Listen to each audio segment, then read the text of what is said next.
श्री सद्गुरुदेव भगवान की जय। महाप्रभु श्री रामलाल जी महाराज की जय।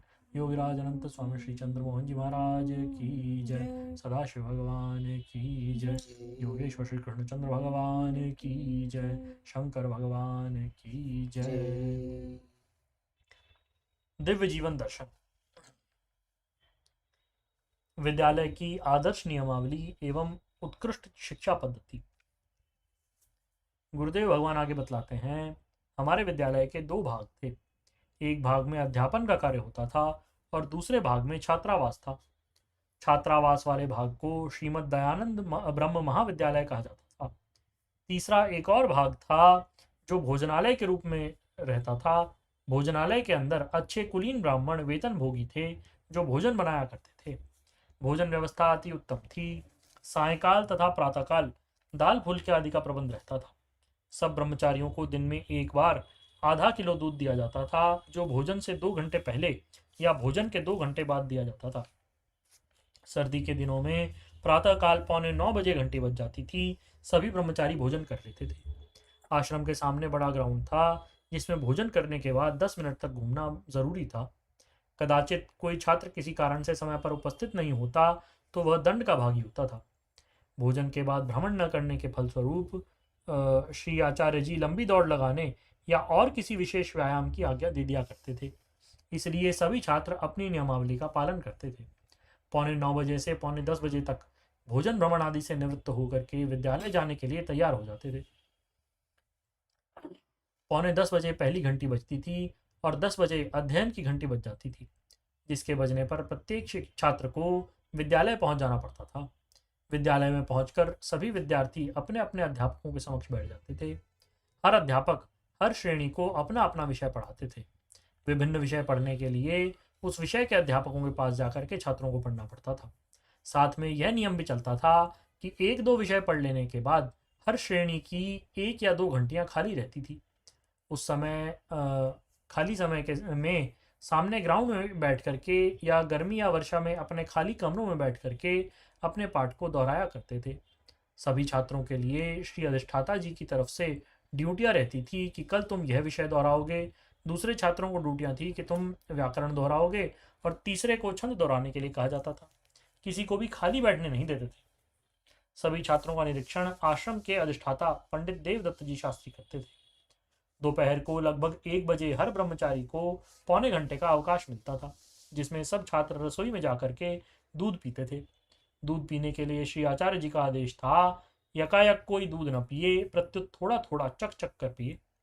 आचार्य जी के आज्ञानुसार सब लोग ऐसा ही करते थे।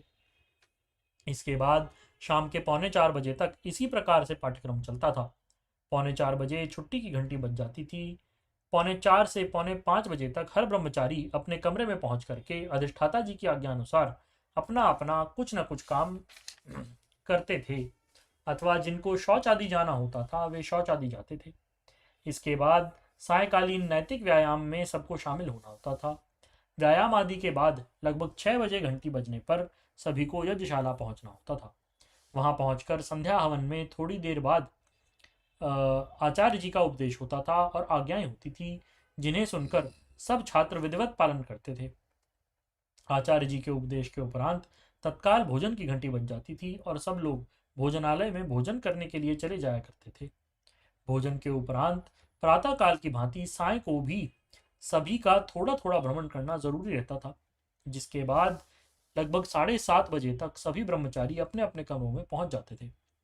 तख्तों पर सामने डेस्क रख करके दिन में पढ़े हुए अपने पाठों को याद किया करते थे। श्री अधिष्ठाता जी ने समय का विभाजन किया हुआ था कि इतने बजे से इतने बजे तक साहित्य एवं इतने बजे से इतने बजे तक अनुवाद करोगे।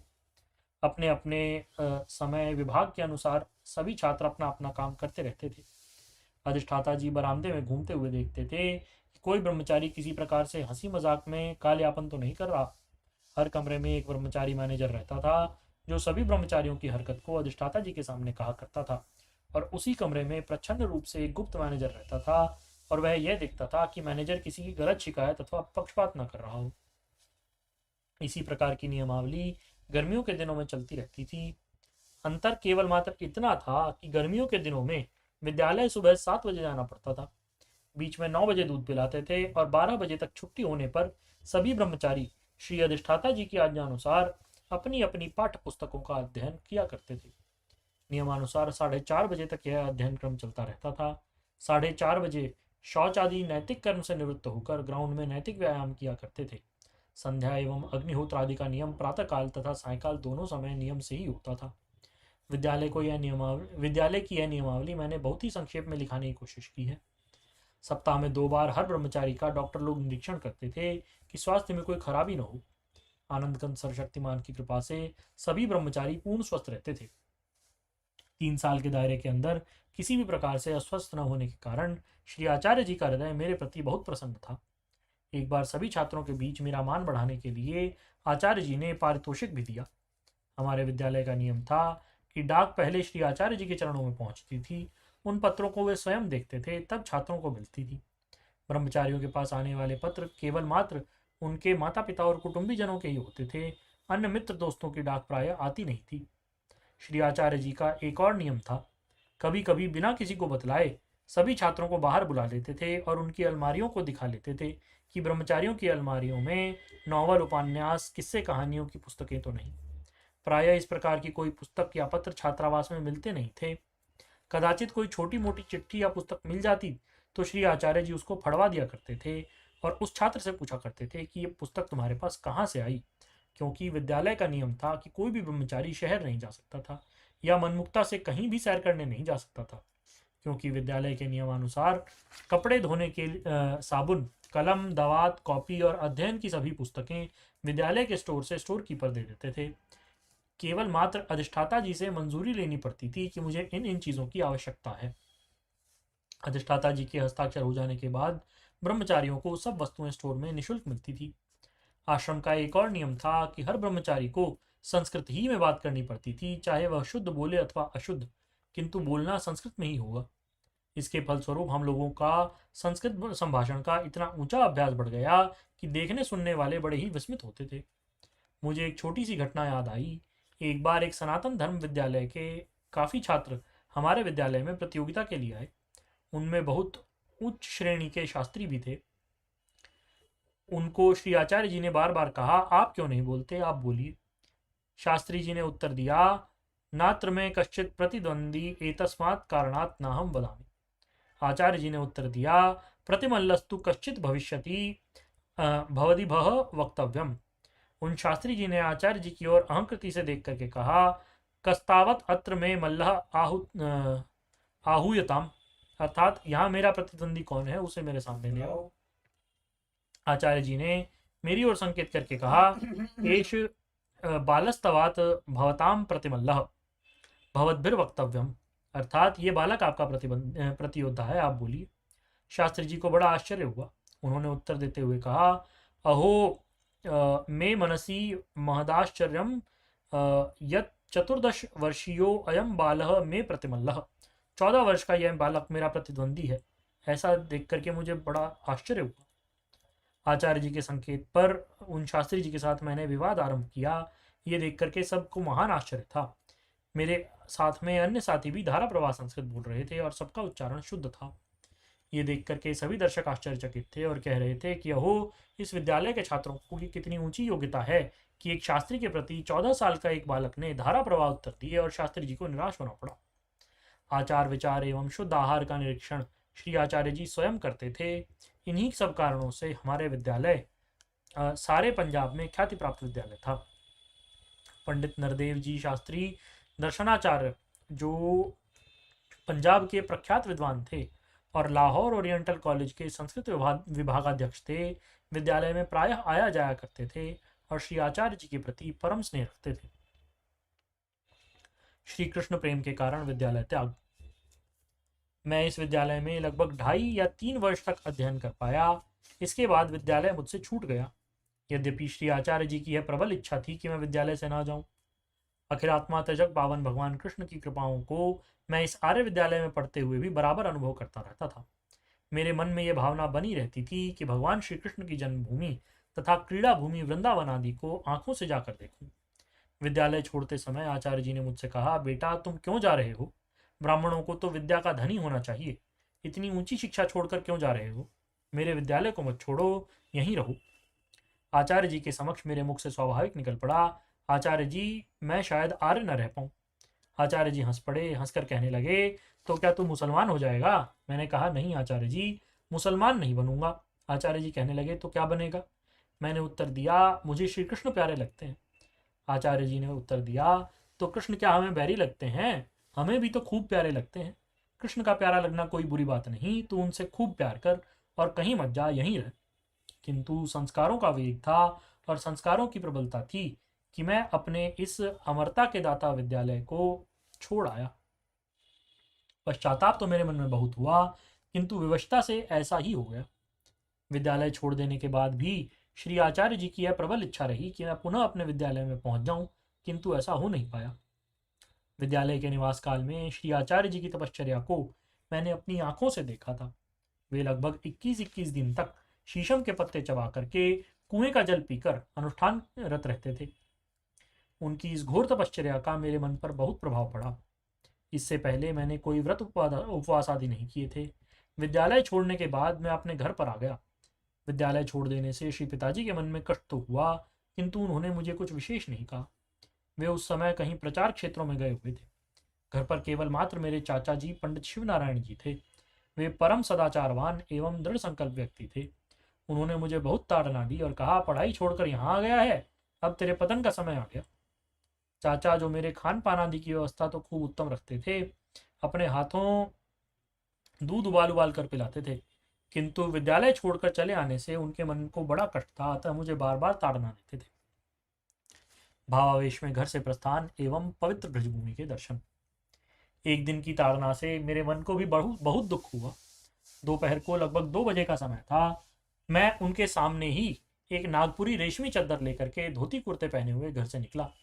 मैंने विचार किया कि अब मैं श्री वृंदावन जाकर के भगवान श्री कृष्ण की पवित्र जन्मभूमि का दर्शन करूं और ब्रज भूमि में खूब विचरूं। मैं अपने चाचा जी के सामने ही घर से निकल आया था, किंतु उन्होंने मुझे समझाने और रोकने की भी चेष्टा नहीं की और मुझे स्वच्छंद जाने दिया। आसपास के पड़ोसियों ने कहा, पंडित जी, बच्चे की छोटी उम्र है, आप इसे जाने मत दो। किंतु उन्होंने किसी की वाणी की कोई परवाह नहीं की और कहा, भटक लेने दो, तभी सीधा होगा। अस्तु, सर्दी के दिन थे। मैं लगभग 2 बजे घर से चला और हमारे गांव से लगभग 8-10 मील की दूरी पर नौलथा नामक गांव में शाम को सूर्यास्त होने तक पहुंच गया। वहां पर गांव के बाहर एक छोटा सा तालाब और एक शिवालय है। शिवालय के साथ एक छोटी सी धर्मशाला बनी हुई है। मैं वहीं जाकर के ठहरा। दूसरे दिन प्रातःकाल उठ करके मैं समालखा पहुंचा। बीच में मेरे मामा जी का गांव पड़ता था, किंतु वे लोग कहीं मुझे रोक न लें, ये सोचकर मैं वहां नहीं गया। रेलवे स्टेशन समालखा से मैं गाड़ी पर सवार होकर के दोपहर के बाद सीधे मथुरा पहुंच गया। मथुरा पहुंच करके मैंने एक धर्मशाला का पता लगाया।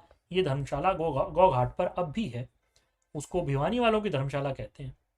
रात्रि में वहां निवास करके और वहीं भोजन करके मैं श्री वृंदावन पहुंचा और इधर उधर ब्रजभूमि में घूम करके वहीं रहने लगा। भोजन आदि की व्यवस्था अव्यवस्थित थी। अन्य क्षेत्रों में खाने और भिक्षा मांगने की मेरी प्रवृत्ति नहीं थी। कई महीने इसी प्रकार व्यतीत हो गए। इधर उधर के प्रोग्रामों से निमट करके मेरे पिताजी घर पहुंचे तो वे मेरे चाचा जी पर बहुत नाराज हुए और कहा, घर में एक ही लड़का था, उसे तुमने निकाल दिया। विद्यालय छोड़कर आया था तो क्या हुआ, दोबारा दाखिला करा देते, किंतु तुमने उसे रहने ही नहीं दिया। चलो हम भी फकीर हो जाते हैं, तू इस घर को सिर पर रख लेना। इस प्रकार से काफी विवाद हुआ। पिताजी की ताड़ना पा करके मेरे चाचा जी मुझे ढूंढने के लिए घर से निकल पड़े। वे इस बात को समझते थे कि इस लड़के का प्रेम भगवान कृष्ण में है, अतः वह गया होगा तो मथुरा वृंदावन ही गया होगा।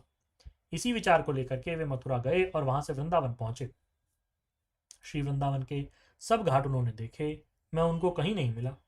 अंततः जब वह काफी निराश हो चुके थे और ढूंढते ढूंढते थक चुके थे, तो एक दिन चीर घाट पर बैठा हुआ मैं उनको मिल गया। उन्होंने मुझे पकड़ लिया और प्यार से कहा, बेटा अब तू घर चल, तेरे पिताजी बहुत दुखी हैं।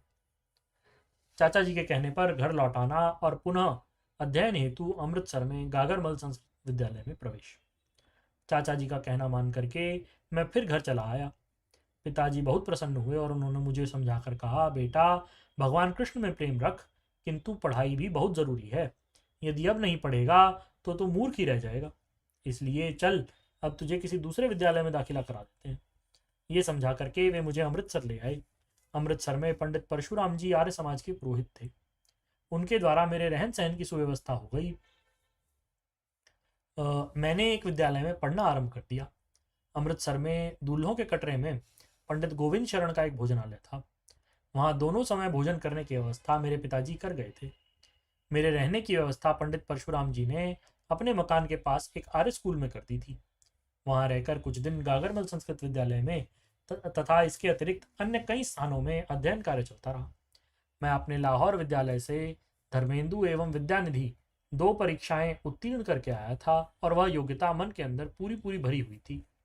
अतः विशारद के कोर्स का अध्ययन शुरू किया, किंतु जो शिक्षा पद्धति मैंने श्री आचार्य जी के चरण कमलों में लाहौर में देखी वह कहीं नहीं मिली।